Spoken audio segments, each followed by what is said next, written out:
بسم الله الرحمن الرحيم، اهلا بيكم في حلقه جديده. ازيك يا استاذ احمد؟ اهلا وسهلا. عامل ايه؟ الحمد لله بخير. اتمنى تكون بخير. الحمد لله. حلقه النهارده او مشكله النهارده هي عن سيده عندها 55 سنه في اواخر الخمسينات، ارمله.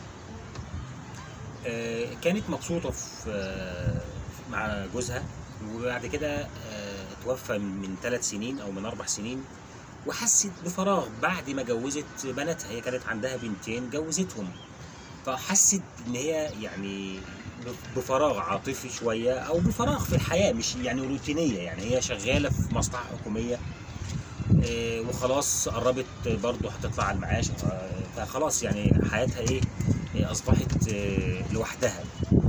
فاتعرفت على واحد عن طريق ايه بقى؟ في واحده زميلتها عزمتها على فرح بنتها في الشغل، وقالت لها هاتي بناتك معاكي وتعالي احضري معانا الفرح. فعلا راحت الفرح، قعدت مع بناتها وقعدت مع اخوات العروسه، وكان معاهم خال العروسه بقى.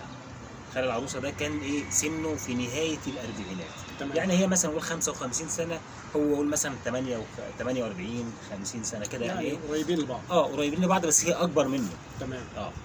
هو كان مش متجوز يعني، وهو كان لما قعدوا يتكلموا مع بعض في الفرح، قال لها ان انا مش لاقي الزوجه المناسبه ولسه بدور عليها والكلام ده كله. تمام.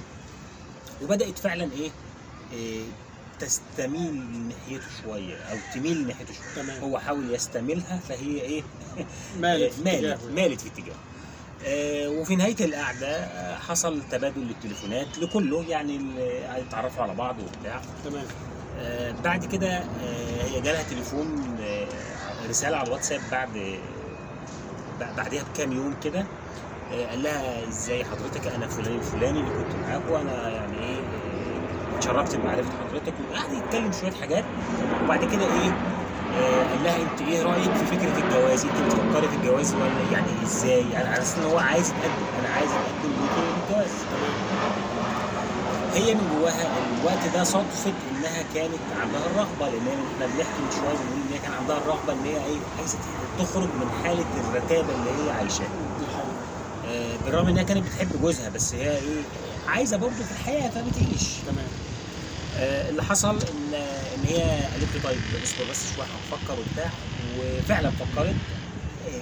هو اداها 3 شهور تفكر فيها فتره. لا بس هي قبل ال3 شهور هي حصل فيه تواصل.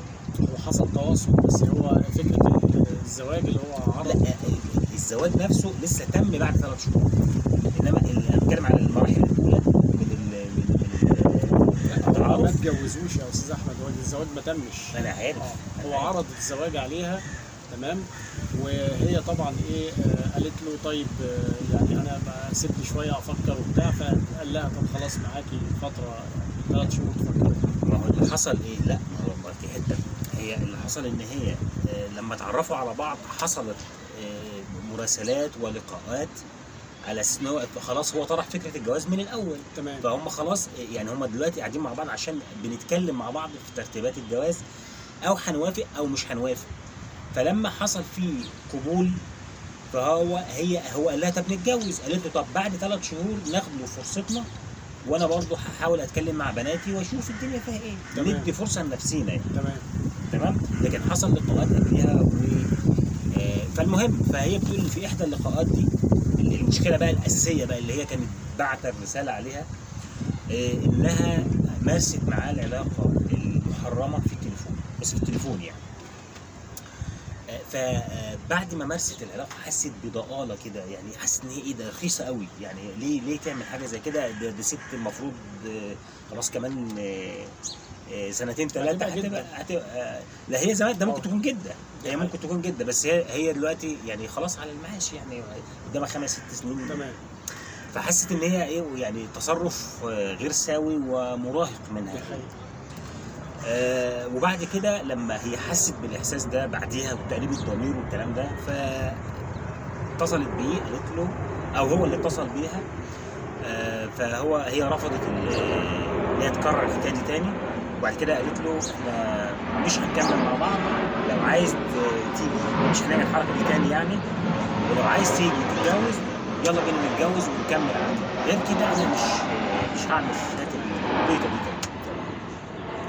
فهو اهانها بقى، اهانها اهانه كبيره تجرح اي ست. قال لها انت اصلا لو تستاهلي ان انا اعمل معاكي علاقه حقيقيه مش على التليفون كنت عملت كده وخططت كده وكنت نفذت كده، انما انا عملت ده علشان اثبت لنفسي واثبت ليك وانتوا كل الستات لا انتوا ما تستاهلوش.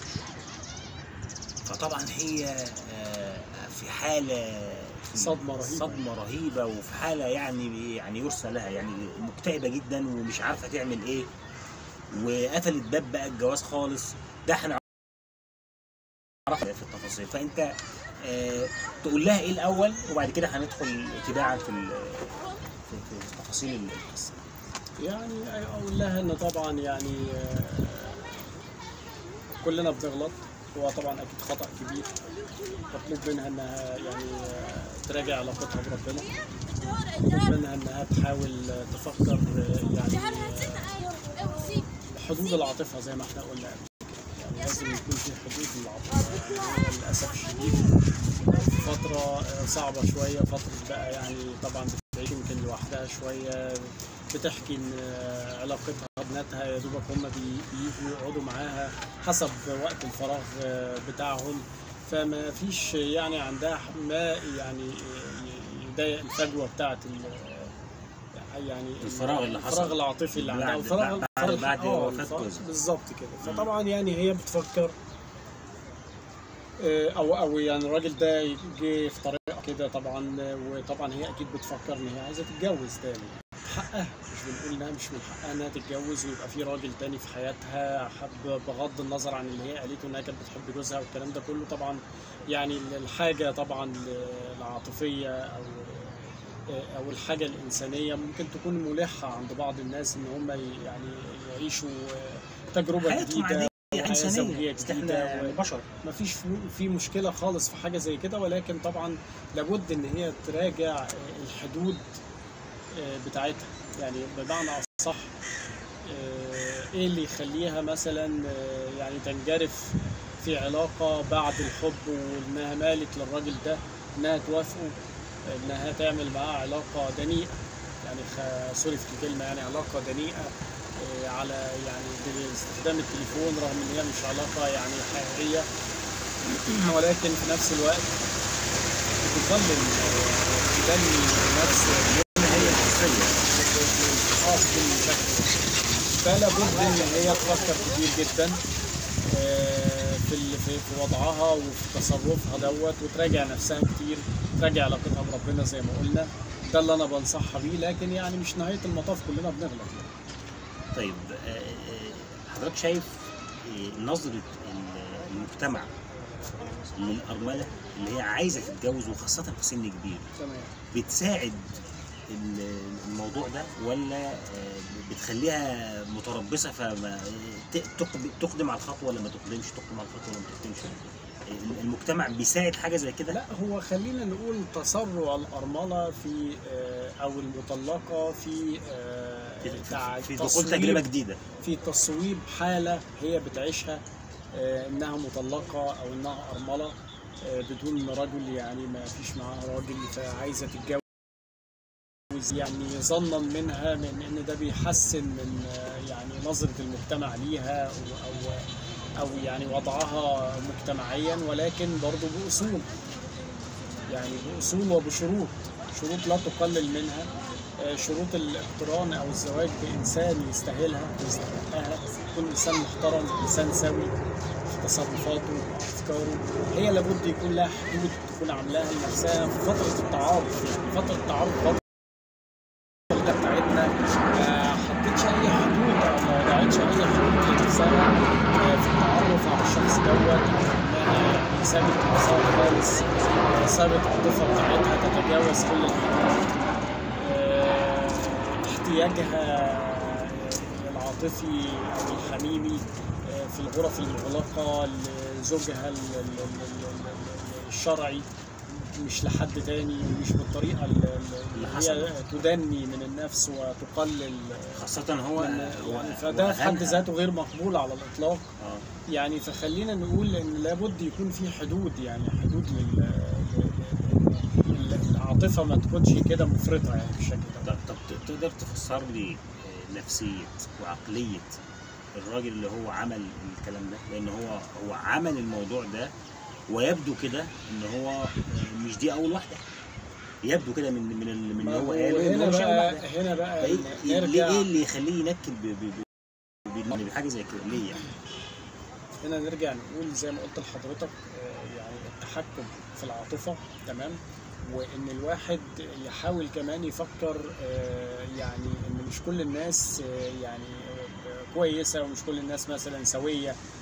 مش بنقول ان احنا يبقى عندنا تشكك في كل حد او يعني بنبالغ في الشك، ولكن في نفس الوقت برضو من الفطنه والحكمه والانتظار، حتى يعني نتاكد من موقف واثنين وثلاثه من الشخص اللي احنا بنتعامل معاه، سواء راجل او ست، يعني سواء العلاقه بين راجل وراجل او ست وست. العلاقات الاجتماعيه بشكل عام، مش بتكلم عن علاقه يعني علاقه زواج او حاجه زي كده. لابد ان انا العلاقات الانسانيه كلها لابد ان يعني نغلب فيها العقل.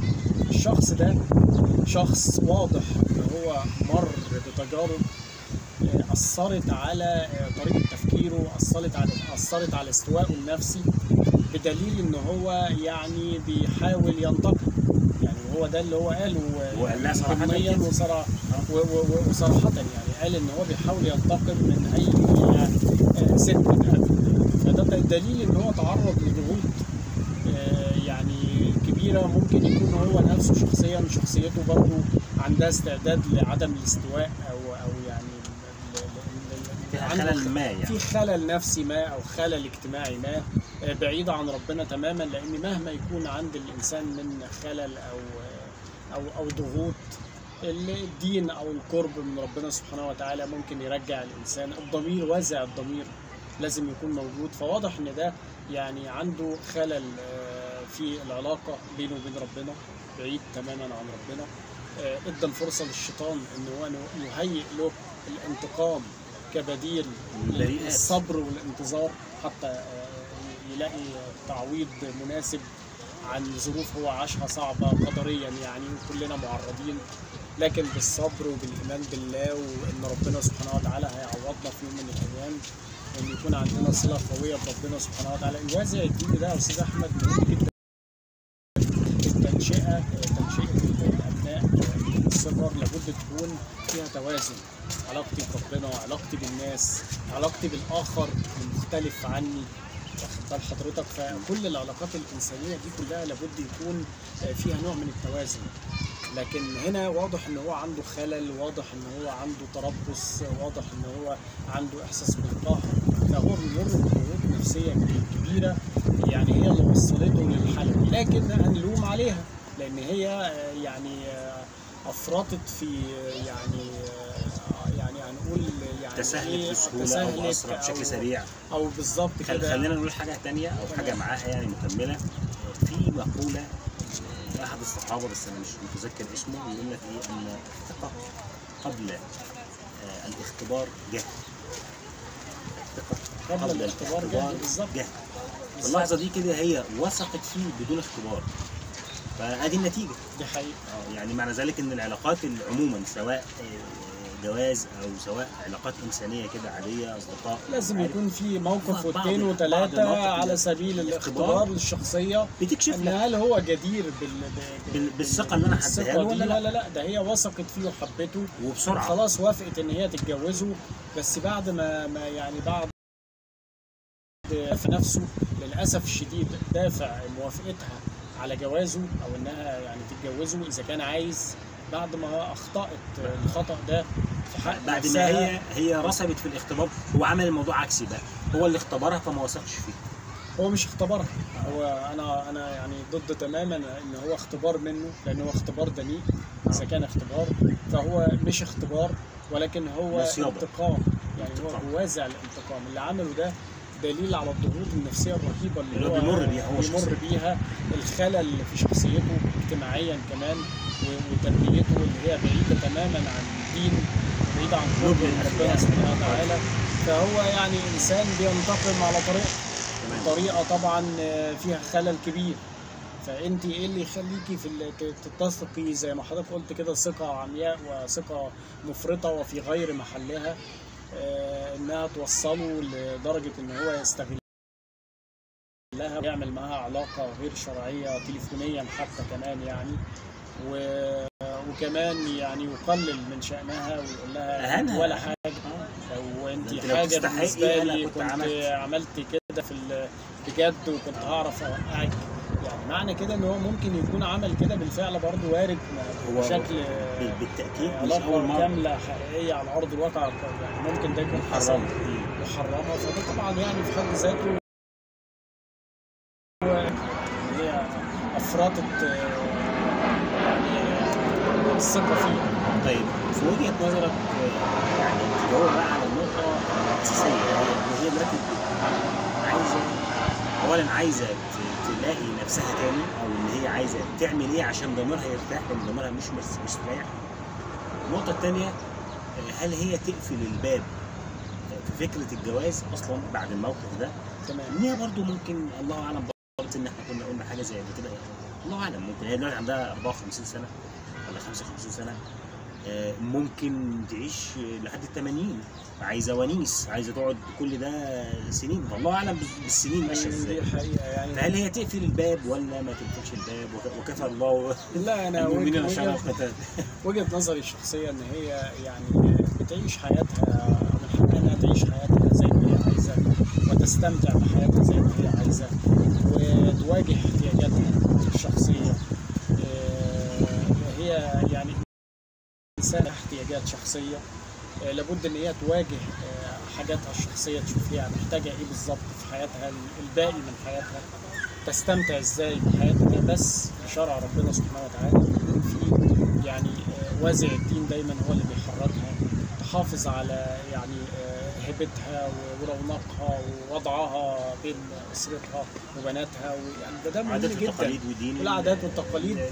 فيعني هي من حقها انها تتجوز طبعا تاني بكل المقاييس، ولكن يعني يكون البحث عن بقى ابن الحلال يعني او زوج تاني بشكل لا يقلل منها على الاطلاق. والله ربنا رايد ليها ان حد يتقدم لها، طبعا هي مش معقول هي تروح تتقدم لحد بالتاكيد. لا، هي انا بتكلم على اساس ان هي من جواها، انت بتتكلم على يعني هي تقفل الباب ولا تفتح؟ لا طبعا، ما انا بقول لحضرتك طالما هي كان عندها الرغبه ومرت بموقف زي كده يبقى عندها الرغبه. طبعا احتياجاتها الشخصيه هي اللي بتحكمها. تمام. يعني هل هي تسال نفسها سؤال، هل هي محتاجه تتجوز؟ محتاجه تتجوز. طالما هي محتاجه تتجوز يبقى نشوف ايه الطريق الصحيح ان هي تفتح الباب، بمعنى والله اي حد شايف ان هي مناسبه ليه، مناسبه له وظروفها بالنسبه ليه، يبقى هي عادي جدا فاتحه الباب، ممكن هي تتجوز تاني، ولكن تفكر مره واثنين وثلاثه قبل ما طبعا تاخد تجربه تانيه ممكن تكون مؤذيه او مدمره يعني. فمن حقها طبعا اكيد انها تتجوز. تمام. انا اشكرك جدا في نهايه الحلقه الجميله، واشوفك على خير.